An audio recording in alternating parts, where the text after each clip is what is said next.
75% of the mass of a human brain is made up of a substance called myelin. And myelin is made up 100% by cholesterol. I'll leave it there. On a separate and completely unrelated subject, Alzheimer's disease is a neurodegenerative brain disease which destroys brain cells.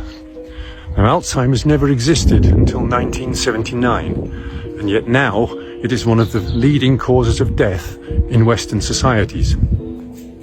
On a separate and completely unrelated subject, margarine was first invented in 1869 because Napoleon wanted a cheaper and longer lasting fat for his armies to travel with.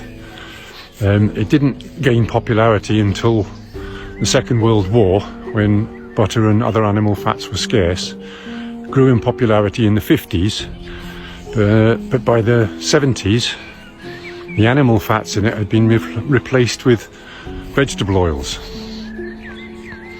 because obviously animal fats contain saturated fat and a lot of cholesterol, so they wanted to offer a lower cholesterol alternative. I'll leave it there.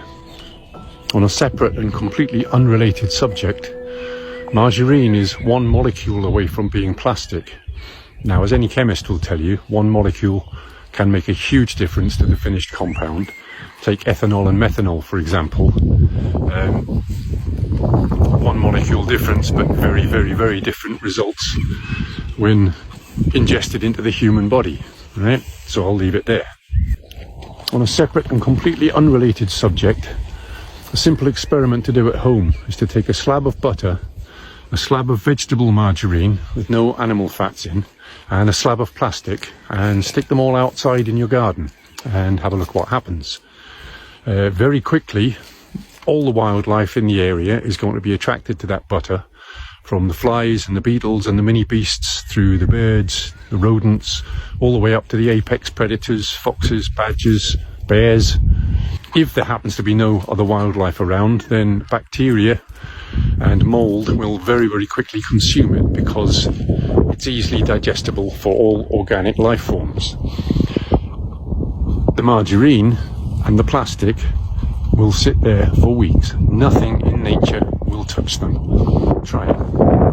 I'll leave it there. On a separate and completely unrelated subject, I invite all GPs out there to check your patients' medical records and see how many of your dementia and specifically Alzheimer's patients have been on statins and or low cholesterol diets for many years. I'd be very interested to hear your feedback in the comments, and I'll leave it there.